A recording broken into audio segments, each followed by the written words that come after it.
എടി, എന്താണ് നിനക്ക് ഇത്ര അർജൻറ്റ്? ഞാൻ ഫോൺ എത്ര വട്ടം കട്ടാക്കിയതാ. അപ്പോൾ തന്നെ നിനക്ക് മനസ്സിലായിക്കൂടെ ഞാൻ എന്തെങ്കിലും ബിസി ആയിരിക്കുമെന്ന്? ചേട്ടാ, അത് പിന്നെ ഹോ നാശം. എന്താ കാര്യം പറ. അത് ചേട്ടാ, ഞാൻ ഒരു അത്യാവശ്യ കാര്യം പറയാൻ വിളിച്ചതാ. എനിക്കെങ്ങനെ അറിയാനാ ചേട്ടനവിടെ ബിസിയാണോ അല്ലയോ എന്നൊക്കെ? എന്നോട് വെറുതെ ചൂടാവണ്ട. എടി, അതിനല്ലേ ഞാൻ പിന്നെയും ഫോൺ കട്ടാക്കിയത്. ഞാൻ അവിടെ ബോസുമായി സംസാരിച്ചുകൊണ്ട് നിൽക്കുമായിരുന്നു ലീവിൻ്റെ കാര്യത്തെ പറ്റിയൊക്കെ. പുള്ളി പറയാമെന്നാണ് പറഞ്ഞത്. അപ്പോൾ ലീവ് കിട്ടില്ലേ? അതറിയില്ല. 1-2 ദിവസം ലീവ് വേണമെങ്കിൽ എടുത്തോ എന്ന് പറഞ്ഞു. നമുക്കിപ്പോൾ 1-2 ദിവസം ലീവ് കിട്ടിയിട്ട് എന്താക്കാനാ? അപ്പോൾ അത് നന്നായി ചേട്ടാ. ഇനി ലീവ് ചോദിക്കണ്ട കേട്ടോ. എന്താ, ഞാൻ പിന്നെ ലീവ് എടുക്കാതെ ജോലി രാജിവെച്ച് വരണോ? എൻ്റെ പൊന്നു ചേട്ടാ, അതൊന്നും വേണ്ട. ലീവ് ഇനി വേണ്ടി വരില്ല. കാരണം രമ്യയ്ക്ക് വിസ വന്നിട്ടുണ്ട്. 15 ദിവസത്തിനുള്ളിൽ അവിടെ ജോയിൻ ചെയ്യണം. 15 ദിവസമോ? അവൾ പിന്നെ 1 മാസമെങ്കിലും കഴിയും എന്നൊക്കെ തള്ളിയത് എന്തിനായിരുന്നു? അതൊന്നും എനിക്കറിയില്ല. ഇതിപ്പോൾ ഇന്ന് ഉച്ചയ്ക്കാണ് അവൾക്ക് മെയിൽ കിട്ടിയതെന്ന്. അവൾ ചേട്ടനെ വൈകിട്ട് വിളിക്കും. ഇപ്പോൾ അവൾ വിഷ്ണു ചേട്ടൻ്റെ വീട്ടിൽ പോയിരിക്കുക. വൈകിട്ട് വരും. ശരി. ഇനിയിപ്പോൾ എന്ത് ചെയ്യുമേടി? അത് പ്രശ്നമില്ല ചേട്ടാ. ഞാൻ ഇവിടെ പറഞ്ഞോളാം കാര്യങ്ങളൊക്കെ. അല്ലെങ്കിൽ തന്നെ എന്തെങ്കിലും പറയേണ്ട കാര്യമൊന്നുമില്ല. രമ്യയുടെ കാര്യങ്ങൾ അറിയുമ്പോൾ തന്നെ എല്ലാവർക്കും അറിയാലോ. ഇനിയിപ്പോൾ എന്ത് ചെയ്യണമെന്ന് ഞാനൊന്ന് ആലോചിക്കട്ടെ. ഡി, ഫോൺ വെച്ചോ. അളിയൻ വിളിക്കുന്നു. അത് കഴിഞ്ഞിട്ട് തിരിച്ച് വിളിക്കാം കേട്ടോ. ശരി ചേട്ടാ. ഹലോ അളിയ. രാകേഷെ, വിശേഷം അറിഞ്ഞായിരുന്നോ? അറിഞ്ഞു അളിയ. ഇപ്പോൾ സംഗീത വിളിച്ചു വെച്ചതേ ഉള്ളൂ. അതെയോ? അളിയ, ഇനിയിപ്പോൾ എന്ത് ചെയ്യും?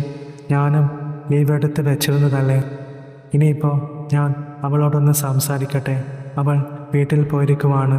അച്ഛനോടും അമ്മയോടും കാര്യങ്ങളൊക്കെ പറയാം. വൈകിട്ട് തിരിച്ചു വരുമെന്നാണ് പറഞ്ഞത്. അല്ല, അളിയൻ്റെ ലീവിൻ്റെ കാര്യം എന്തായി?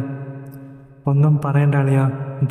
ഇച്ചിരി നേരം മുൻപാണ് അത് ഒരു തീരുമാനമായത്. അയ്യോ കഷ്ടം. അളിയനും ലീവ് ശരിയായോ? ആകെ പൊല്ലാപ്പായല്ലോ. ആർക്ക് ലീവ് ശരിയായ കാര്യമാണ് അളിയനീ പറയുന്നത്? എനിക്ക് ലീവൊന്നും ശരിയായില്ലെന്നേ. വേണമെങ്കിൽ 2 ദിവസം എടുത്തോ, അല്ലാതെ 2 ആഴ്ചയൊന്നും ലീവില്ല എന്നാ പറഞ്ഞേ. ആണോ? അല്ലാണ്ട് പിന്നെ അതിൻ്റെ കാര്യമാണ് ഞാൻ സംഗീതയുമായി സംസാരിച്ചത്. അവൾ പറയുന്നത് ഇനിയിപ്പോൾ ഞാൻ ലീവൊന്നും എടുക്കേണ്ട എന്നാണ്. ഇനിയിപ്പോൾ അളിയ, എൻ്റെ അഭിപ്രായത്തിലും എനിക്കത് തന്നെയാണെന്ന് തോന്നുന്നു. അടുത്ത മാസം 10 ദിവസത്തേക്ക് ലീവ് റെഡിയായതാണ്. എനിക്ക് ഇനി അത് ക്യാൻസൽ ചെയ്ത് ഈ 10 ദിവസത്തേക്ക് ചോദിച്ചാൽ തരില്ല. ഞാനും പെട്ടു. എന്തായാലും ഞാൻ ഒരു കാര്യം ചെയ്യാം. അവൾ വീട്ടിലോട്ട് പോയിട്ടുണ്ട്. പോയിട്ട് വന്നതിന് ശേഷം വിളിക്കാം. എന്നാൽ ആയിക്കോട്ടെ അളിയ. ഞാനും വീട്ടിലെത്തിയിട്ടില്ല. വണ്ടി ഓടിച്ചുകൊണ്ടിരിക്കുക. വീട്ടിൽ ചെന്നിട്ട് ഒന്ന് കുളിച്ച് ഫ്രഷായിട്ട് വേണം ഒരു തീരുമാനമെടുക്കാൻ. എന്നാൽ ശരി അളിയ. ഫോൺ വെച്ചതിന് ശേഷം രാകേഷ് വണ്ടി ഓടിച്ച് നെരുളിലെ അവൻ്റെ ഫ്ലാറ്റിലെത്തി. വണ്ടി പാർക്ക് ചെയ്തു. റൂമിൽ വന്ന് കുളിച്ച് ഫ്രഷായി ഫ്രിഡ്ജ് തുറന്ന് പാലെടുത്ത് വെള്ളം ചേർക്കാതെ ഒരു കാപ്പി ഉണ്ടാക്കി. പിന്നെ ബാൽക്കണിയിൽ പോയിരുന്നു. ബാൽക്കണിയിൽ നിന്നും നോക്കിയാൽ അങ്ങ് പാം ബീച്ച് ഹൈവേ കാണാം. അതിനപ്പുറം ചതുപ്പ് നിലങ്ങളാണ്. വൈകിട്ട് വേലിയേറ്റ സമയത്ത് വെള്ളം കയറി നിൽക്കുന്നത് കാണാൻ നല്ല രസമാണ്. വാട്ടർ ഫ്രണ്ടായ ഫ്ലാറ്റ് പോലെ തോന്നും. സൂര്യൻ്റെ രശ്മികൾ വൈകിട്ട് വെള്ളത്തിൽ തട്ടി പ്രതിഫലിക്കുന്നത് കാണാൻ നല്ല രസമാണ്. ആ സെറ്റപ്പിൽ അവിടെ ഇരുന്നുകൊണ്ട് ആലോചിച്ചാൽ എന്തിനും ഉത്തരം കിട്ടും. രാകേഷ് കാപ്പി മെല്ലെ മൊത്തി കുടിച്ചു. ഇനി എങ്ങനെയാണ് കാര്യങ്ങൾ എന്നതിനെക്കുറിച്ച് ആലോചിച്ചുകൊണ്ട് വിദൂരതയിലേക്ക് കണ്ണും നട്ട് കസേരയിൽ ചാരിയിരുന്നു. ഇത് രാകേഷിൻ്റെ കഥയാണ്. കുർളയിലുള്ള ഒരു കൺസ്ട്രക്ഷൻ കമ്പനിയിൽ ഡിസൈനറാണ്. അവരുടെ നവി മുംബൈയിലെ ബേലാപൂരിൽ 3-4 പ്രോജക്റ്റ് നടക്കുന്നത് കൊണ്ട് രാകേഷ് കുറച്ചു കാലമായി അവിടുത്തെ ഓഫീസിലാണ്. നവി മുംബൈയിൽ തന്നെയുള്ള നെരുളിലാണ് രാകേഷ് ഫാമിലിയായി താമസം. ഭാര്യ സംഗീതയും 6 വയസ്സുള്ള മകനുമാണ് രാകേഷിൻ്റെ ഫാമിലി. സംഗീതയ്ക്ക് ജോലിയൊന്നുമില്ല. വീട്ടിലിരുന്ന് രാകേഷിൻ്റെ ഡിസൈൻ വർക്കിലൊക്കെ വെറുതെ അഭിപ്രായങ്ങൾ പറഞ്ഞ് സഹായിക്കും. മോൻ നെരുളിൽ തന്നെയുള്ള സ്കൂളിൽ പഠിക്കുന്നു. മറ്റ് ഫ്ലാറ്റുകളിലുള്ള കുട്ടികളും അവൻ്റെ സ്കൂളിൽ തന്നെയാണ് പഠിക്കുന്നത്. രാകേഷിൻ്റെ അനിയത്തിയാണ് രമ്യ. അവന് ആകെയുള്ള ഒരു സുന്ദരി പെങ്ങളാണ് അവൾ. രമ്യ BSc നഴ്സിംഗ് കഴിഞ്ഞ് കോഴിക്കോട് ഒരു പ്രമുഖ ഹോസ്പിറ്റലിൽ ജോലി ചെയ്തുകൊണ്ടിരിക്കുകയാണ്. അതിൻ്റെ ഇടയിൽ അവൾ വിദേശത്തേക്ക് പോകാനുള്ള ശ്രമങ്ങളിലായിരുന്നു. അങ്ങനെ എറണാകുളത്തുള്ള ഒരു ഇൻ്റർവ്യൂവിന് പോയി എല്ലാം ശരിയായി. ജർമ്മനിയിലേക്കാണ്. നല്ല സാലറി ഉണ്ട്. അതിൻ്റെ വിസയാണ് ഇപ്പോൾ വന്നിരിക്കുന്നത്. അടുത്ത മാസം ശരിയാവുമെന്നാണ് കരുതിയത്. പക്ഷേ എല്ലാവരുടെയും പ്രതീക്ഷകൾ തെറ്റിച്ചുകൊണ്ട് ഇന്ന് മെയിൽ വന്നിരിക്കുന്നു. അതാണ് 10-15 ദിവസത്തിനുള്ളിൽ പോകണമെന്ന് പറഞ്ഞത്. ഭാര്യ സംഗീതയുടെ ചേട്ടൻ നാട്ടിൽ ഒരു വീട് വെച്ചിരുന്നു. അതിൻ്റെ പാല് കാച്ചൽ ചടങ്ങ് ഈ 2 ആഴ്ച കഴിഞ്ഞിട്ടാണ്. അതിന് സംഗീതയും മോനും നേരത്തെ പോയിരിക്കുകയാണ്. രമ്യയുടെ ഭർത്താവ് വിഷ്ണു ആണെങ്കിൽ ജോലി തിരക്കിലാണ്. രാകേഷും അനിയനും കൂടി ലീവ് കിട്ടുന്നതിനനുസരിച്ച് നാട്ടിൽ പോയി 2 ആഴ്ച അടിച്ചു പൊളിച്ചിട്ട് പാലുകാച്ചലും കഴിഞ്ഞ് മാസാവസാനത്തോടെ സംഗീതയും മോനെയും പിന്നെ രമ്യയുടെ ട്രാവൽസിൻ്റെ ഹെഡ് ഓഫീസ് മുംബൈയിലായതുകൊണ്ട് എല്ലാവരോടും യാത്രയൊക്കെ പറഞ്ഞ് രമ്യയും കൂട്ടി തിരിച്ചു വരാനിരിക്കുമായിരുന്നു. ഇവിടെ തിരിച്ചു വന്നാൽ പിന്നെ അളിയന് ലീവ് എടുക്കാതെ ഇടയ്ക്ക് യാത്രയായപ്പിന് ഒന്ന് വന്നു പോകാം. പൂനെയിലായതുകൊണ്ട് അത്രയും ദൂരമില്ലല്ലോ. അപ്പോൾ വേണമെങ്കിൽ പോകുന്നതിന് മുൻപേ ഒന്ന് കറങ്ങാനൊക്കെ പോകാം. പിന്നെ വിസ വരുമ്പോൾ ഇവിടുന്ന് പോവുകയും ചെയ്യാം എന്നൊക്കെ തീരുമാനിച്ച് വെച്ചിരുന്നതാണ്. അതാണ് എല്ലാം കുളമായത്. ഇനി എന്തു ചെയ്യുമെന്നൊരൊറ്റം പിടിയും ഇല്ലാതിരുന്നപ്പോഴാണ് രാകേഷിൻ്റെ ഫോൺ വീണ്ടും റിങ് ചെയ്തത്. പെട്ടെന്ന് രാകേഷ് ചിന്തകളിൽ നിന്നും ഉണർന്നു. ഫോൺ എടുത്ത് നോക്കി. രമ്യയാണ്. ആ പറയടേ. ആ ചേട്ടാ, സംഗീതയിടത്തെ വിളിച്ച് കാര്യം പറഞ്ഞില്ലേ? 15 ദിവസമേ ഉള്ളൂ കേട്ടോ. എടി, ഞാനും അതാണ് ആലോചിക്കുന്നേ. ഇച്ചിരി മുൻപ് അളിയനും വിളിച്ചായിരുന്നു.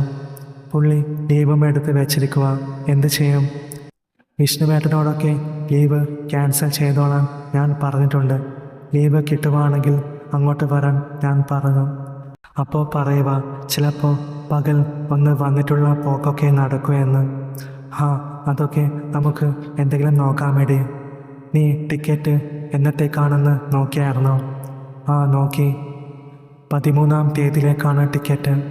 മുംബൈയിൽ നിന്ന് വൈകിട്ട് 6 മണിക്ക് നേരിട്ടുള്ള ഫ്ലൈറ്റാണ്. 10-20 മണിക്കൂർ യാത്ര ചെയ്യണം അല്ലേ? അതെ ചേട്ടാ. പിന്നെ ട്രാവൽ ഏജൻസിയുടെ മുംബൈയിലെ ഹെഡ് ഓഫീസിൽ പോകണം. പിന്നെ കുറച്ച് ക്യാഷ് കൊടുക്കണം. വിസ ഫ്രീ ആണെന്ന് പറഞ്ഞിട്ട് കാര്യമില്ല ചേട്ടാ. അവർ സർവീസ് ചാർജ് എന്നും പറഞ്ഞ് എന്തെങ്കിലും കുറച്ച് പൈസ വാങ്ങിക്കും. അങ്ങനെ കുറച്ച് നൂലാമാലകളൊക്കെ ഉണ്ട്. എന്നാൽ ഒരു കാര്യം ചെയ്യും. എന്നാണ് വരാൻ പറ്റുന്നതെന്ന് വെച്ചാൽ ഇങ്ങോ കയറി പോരെ. ഇനിയിപ്പോൾ അതേയുള്ളവായി. അതാ നല്ലത്. 2 ദിവസം കൊണ്ട് എല്ലാവരോടും യാത്ര പറഞ്ഞിട്ട് ട്രെയിനിൽ സീറ്റ് ബുക്ക് ചെയ്യാം. എന്നിട്ട് ഞാൻ വിളിച്ച് പറയാം. ചേട്ടനും വിഷ്ണുവേട്ടനും ലീവൊന്നും എടുക്കേണ്ടി വരില്ല.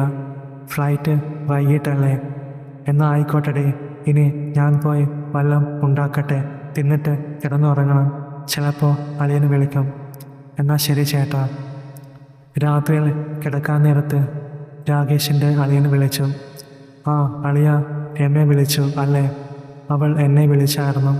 അളിയൻ പറഞ്ഞ പോലെ ചെയ്യാം. അതാണ് നല്ല ഐഡിയ. അവളോട് പോരാൻ പറഞ്ഞിട്ടുണ്ട്. പിന്നെ എനിക്ക് ലീവ് കിട്ടുന്നതനുസരിച്ച് ഞാൻ അങ്ങോട്ട് വരാം. ഓക്കെ, അത് മതി അളിയ. എന്നാൽ ശരി അളിയ. സമയം കുറേ ആയില്ലേ? നാളെ പോകണ്ടേ? പിന്നെ പോകണ്ടെന്നോ? അപ്പോൾ ശരി. 2 ദിവസം കഴിഞ്ഞപ്പോഴേക്കും നേത്രാവതിക്ക് കയറുമെന്നും പനവേലിൽ കാത്തു നിൽക്കണമെന്നും രമ്യ വിളിച്ചു പറഞ്ഞു. പറഞ്ഞതുപോലെ തന്നെ അവൾ വന്ന ദിവസം രാകേഷ് പനവേലിൽ പോയി അവളെ കൂട്ടിക്കൊണ്ട് ലോക്കലിൽ കയറി നെരുളിൽ വന്നു. വന്ന ഉടനെ തന്നെ അവൾ വീട്ടിലേക്ക് വിളിച്ചു പറഞ്ഞു. വിഷ്ണുവേട്ടനെ വിളിച്ചപ്പോൾ ബെല്ലടിച്ചതല്ലാതെ എടുത്തില്ല. സത്യത്തിൽ അവൾ വന്നതിന് ശേഷമാണ് രാകേഷിനും ആ വീടിനും ഒരു ഉണർവുണ്ടായത്. സംഗീതയും മോനും പോയതിനു ശേഷം ആളും അനക്കവും ഇല്ലാതിരിക്കുകയായിരുന്നു. രാകേഷ് ആണെങ്കിൽ പുറത്തു നിന്നൊന്നും കഴിച്ചില്ലെങ്കിൽ മാത്രമേ വീട്ടിൽ വന്ന് എന്തെങ്കിലും ഉണ്ടാക്കാൻ മെനക്കെടാറുള്ളൂ. അവൻ അവളുടെ ലഗേജൊക്കെ രണ്ടാമത്തെ ബെഡ്റൂമിൽ കൊണ്ടുവച്ചു. അവൾ കുളിച്ച് ഫ്രഷായി വരുമ്പോഴേക്കും ചായ ഇടാമെന്ന് കരുതി നേരെ അടുക്കളയിലേക്ക് ചെന്നു. രമ്യ സമയം കളയാതെ ബാത്റൂമിൽ കയറി കുളിയും തേവാരവും കഴിഞ്ഞ് ഡ്രസ്സ് മാറി മുടിയിൽ വെളുത്ത ടർക്കി ടവൽ ചുറ്റിക്കൊണ്ട് ബാൽക്കണിയിലേക്ക് വന്നു. പുറത്തെ കാഴ്ചകൾ നോക്കി നിന്നു.